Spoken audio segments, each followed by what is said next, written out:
All right. What are we talking about? We are talking about how to make my time profitable in this life, how to make time count on my behalf, to ensure that I utilize time effectively. The next step is to make plans.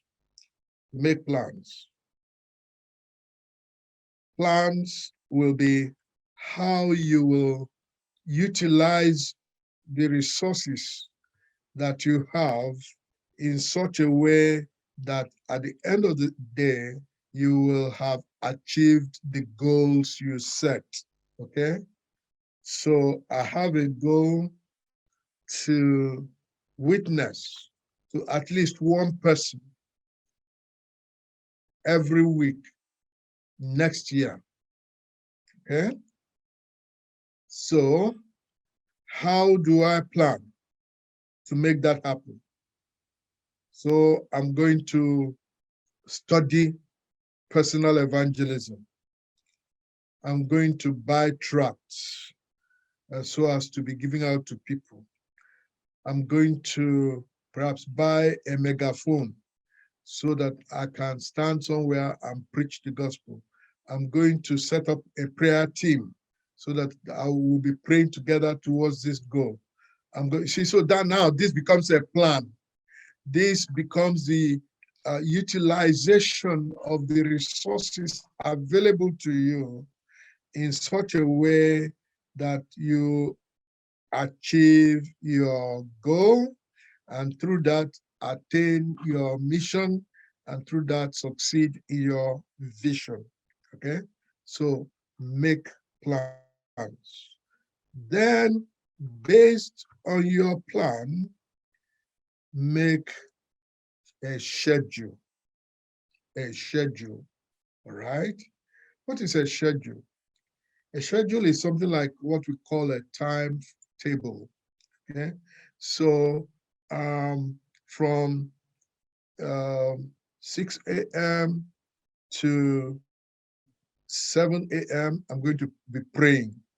From 7 a.m. to 8 a.m., I'm going to be studying my Bible. From 8 a.m. to 9 a.m., I'm going to be preparing physically.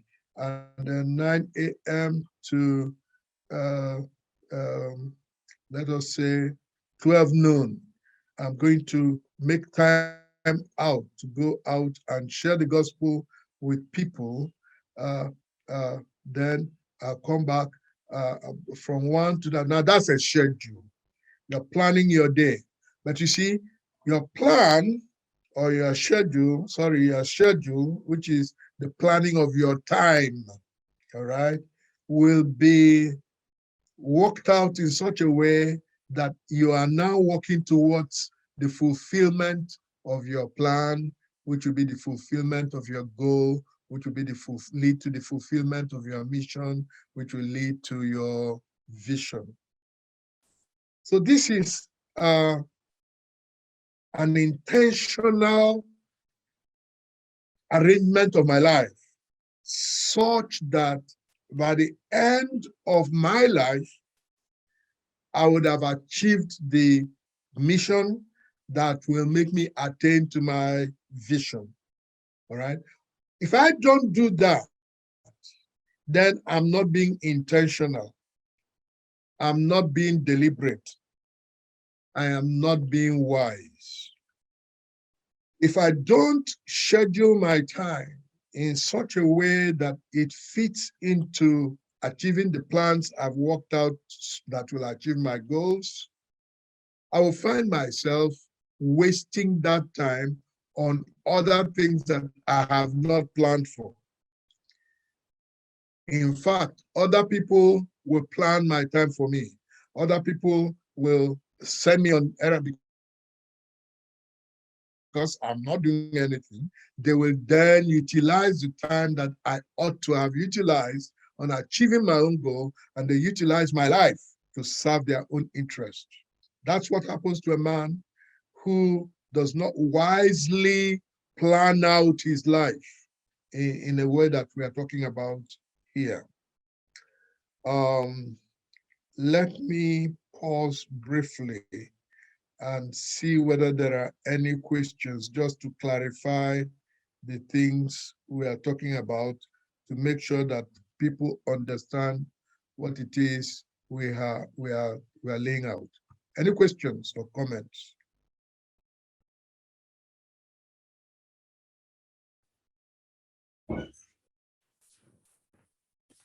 Raise your hand, or yes, or just unmute yourself and ask your question. Brother David, can you coordinate this for the next few minutes? Yes, sir. There are people who really struggle with focus. They are not aware of what their vision in life is, particularly young people, of course, adults also, but they think, I want to be this, I want to be that, I want to be also that, and they become confused. And what would be the advice for such people? Very, very simple advice based on what we have said. That is to say, in all you're getting, get wisdom. Get wisdom. Be wise. Do things for the ultimate. Do things for the ultimate. Now, the reason for confusion in terms of what will I do, what will I be? Would I be a doctor? Should I be a lawyer? Should I be a teacher? Should I be a pilot? Or what should I do with my life? One of the things that causes that causes confusion is that we listen to people. We listen to people instead of, first of all, looking inward to say, who am I? What are the things I have got in myself as personal traits and qualities and characteristics? In other words, what has God deposited in me? In the next section that we'll be talking about, you will see that your mission towards achieving your vision will depend a lot on what God has initially deposited in you. Okay? So that's where to start from. What has God put in me? Secondly, from what we have already said, how does this thing benefit me long term in terms of eternity? How does this choice I'm about to make benefit me in terms of eternity? Now, that's different from how many people make their decisions about what to do and what to become with themselves in life. Many people, by what will give me more money? Which one will give me more prestige in society? Which one are many of my friends even doing? You know, those are the type of things people get into, and then they get confused. But if we start from saying, I want to be welcomed in heaven with a resounding, well done, good and faithful servant, I want to build that thing that Paul was telling through Timothy that we were looking at last week. I want to build a firm foundation for the life that is truly life. In other words, I want to transfer wealth to heaven. I want to transfer my profit to heaven. Which career is it that am I likely to do that will give me more opportunity to serve, so as to transfer that my service to God in heaven? Are you getting it? So when people focus on that eternal goal and then tie it together with what is my gift in life, what has God deposited in me, and therefore how can I utilize this towards that eternal goal, there will be no confusion. Profound answer, sir. Thank you so much. There are people nowadays who must go to a prophet to tell them what is God's vision for their lives, what they're supposed to be doing. And then somewhere something goes wrong. So he is guiding us to look inward and see the gifts we have received from God and use it. Absolutely, absolutely. I do not subscribe to the thought or to the line of thinking that everything you need, you go to a prophet. That's not the use of prophecy. All right. God will speak, first of all, to you. If you're the kind of Christian you ought to be, if you're the kind of Christian we have been teaching all along in this discipleship course, God will speak to you. Remember when we were talking about prayer, we said that prayer is not only talking to God, prayer is also what? Listening to what God will speak to you. All right?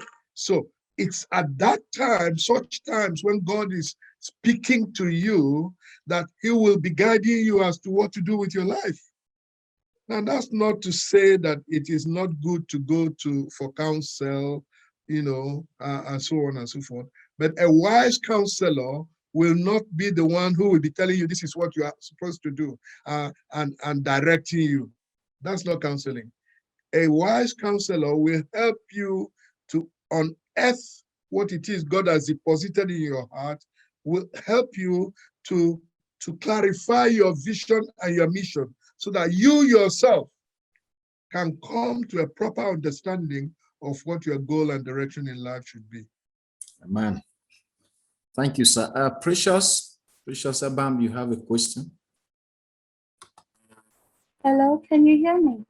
I hear you clearly. Yes, I don't know if it's one question or just many other questions in one, but I want to look at people like me who struggle to maintain focus. Now we can set a vision and saying, okay, we want to achieve this. We can have a goal like, okay, today I want to accomplish this, but then we lack focus. We struggle to remain dedicated or concentrate on that particular thing for a long time. So what should people like me do in such cases? Because in the long run, it's not going to work. If we're always being distracted, we're easily, swayed from the vision and from the goal we want to achieve. All right. Thank you. Very good question. I would suggest that number one, you should write down your vision and your mission very clearly, and that you put it up in a place where you can be seeing it, very, very prominently on a continuous basis. Paste it on your wall, post it on your board, put it on your phone. Let it be clear to you what your vision is, what your mission is, right? Then two, set goals, write them down. Don't just say, oh, this is my goal, and you have it in mind. Write down your goals, all right? Write down your plans. Number four, your schedule, therefore, should be daily. Write out your schedule for the week, write out your schedule for the day, and follow it, all right? Write it down, write a timetable, paste it, all right? Now, at the end of every day, evaluate. Don't just leave it there. Evaluation is key. Going back to check to say, how much have I achieved of this thing that I've set out to achieve? How far have I gone in this thing I have planned? Of these things I scheduled, which one did I do? Which one did I not do? Why did I not do this? And then pray and say, God, help me tomorrow to do better. You've got to become deliberate about it. You have got to become intentional about your use of your schedule. That way, you will remain on your focus. Is it clear? No, what you're saying In other is words, clear, you have to work at it. You have to work at it. It's a job.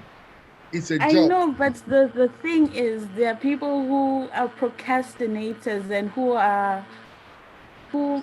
what's this word? They are not like some other people who, once they set these goals, once they write it down, they're able to look at it and say, oh, I failed to do this, then tomorrow I must do it.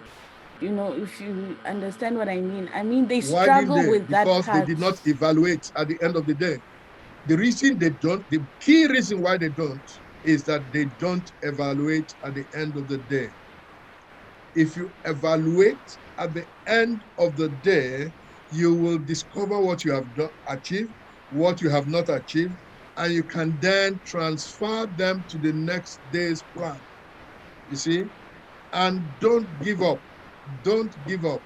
It's the working out of your schedule and plan that determines your achievement of your ultimate goal. If you don't follow your schedule, you can't achieve your goal. It's as simple as that. Simple as that. Okay. And the key to it, the key to success is regular, I would say daily evaluation. Plan to plan. Have a time of day when it is okay. So, what did I achieve today? All right. Which one did I fail to achieve? Why did I fail to achieve this? Why did I fail to achieve that? Okay, I transfer this to tomorrow's goal. So that time you're planning tomorrow's goal, first start by evaluating today's achievements, then transfer them to tomorrow. Okay, and then work from there on. If you follow it religiously, you will see the difference. You will see the difference. And I'll also encourage you to have a mentor. Have a mentor, somebody you report to, somebody that can help you check yourself. Hold you accountable. This is something that you are failing in. Be accountable to somebody specific. Okay. Thank you. Thank you, sir. So would you like to have a word to, I know the Lord Jesus said that we must work while it is day, for night comes when we will not work. Certainly. And there are people that in a way wasted their lives, never really invested so much in eternity. Yes. They've not died, but maybe by reason of age or poor health, they are still here, and now they realize they need to invest into eternity. What would they do? What should they be doing? It is never late. Number one, it is never late to start planning. Remember the parable that Jesus gave of those who were engaged in farming. Somebody went out to recruit farmers. And those, at a point, he came to those who were there at the 11th hour. And he said, well, why are you standing here? They said, nobody hired us. All right. And he then hired them. At the end of the day, interestingly, in that particular story, he gave the same reward to everybody. Okay. Now, and so those people got a reward. It was not too late. Supposing they had said, sorry, sir, I wish you had come much earlier. We would have gone with you. But then, since you came at the 11th hour, sorry, sir, we can't go. They would have lost eternally. All right. But let me say it again. It is never too late to get engaged with seeking to find out what God's will for your life is and seeking to achieve it. Never too late. Never too late. All right, so thank you. I think there's one more question to be used by God. From the school. Yep. Esther?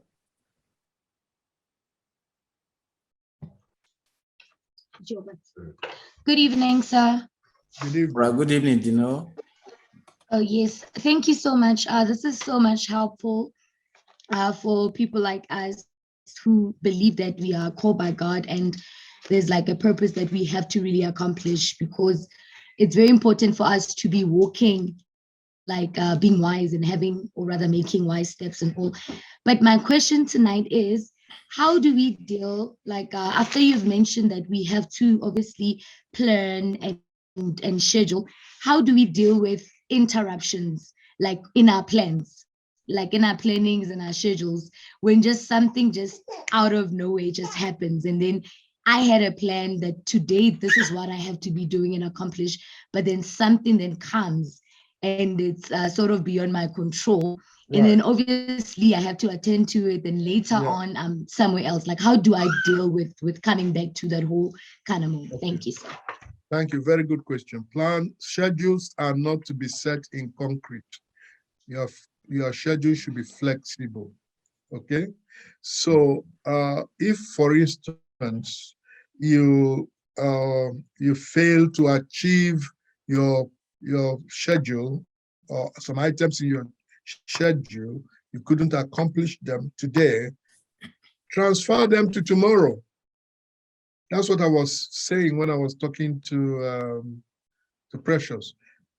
Have a time in the day when you evaluate your day, and then see what you achieved, see what you didn't achieve. Okay, fine. Understand why you didn't achieve them. Transfer them to another period, tomorrow or the next day or whatever, So you still achieve that thing. It might have been delayed by a day, but you still achieve it in the end. Okay? So reschedule, replan. Okay? Thank you. Is there any other question or comment? I think there's somebody. Sister Bella. Hello. Yes. Hello, sir. Yes. Please. Yeah. I want to just comment a little about that, sir. Yes, please. Concerning something interrupting our schedule. I actually read, and at the same time, I've tried to attune myself towards that, concerning the parable that our Lord gave of the Good Samaritan. Sometimes we meet something like that on our way. But because we have a very rigid schedule, we do like the Levites, also we do like the other person. We find it difficult to a sort of being flexible like the Good Samaritan. So that's one of the way I look at it, that sometimes some things happen that we need to also ask God. If God is asking us to go ahead and do it, it's good to do it. In fact, from the parable you just cited, it is not a matter of asking God. There are settings that you don't envisage ahead of time. You can't know everything. There are certain things you don't envisage, and because you couldn't envisage them, you wouldn't have added it to your plan. Then they come up, okay? That's the meaning of flexibility. When you evaluate what is facing you, and you see, this thing ought to take priority over what I've already scheduled, cancel your plan. You can't cancel your schedule and do that thing. You can always go back and do that is what we call prioritization. When you prioritize, you put more important things first and you do them first. Sometimes you can't envisage these more important things ahead of time. But when you face them, or when you confront them, or when they arise, God would have taught you through your spiritual walk with God. That type of thing is more important than any of these things I put on my schedule. Put aside your schedule, do that thing, okay? And then go back to your schedule. That's a very good question. Thank you.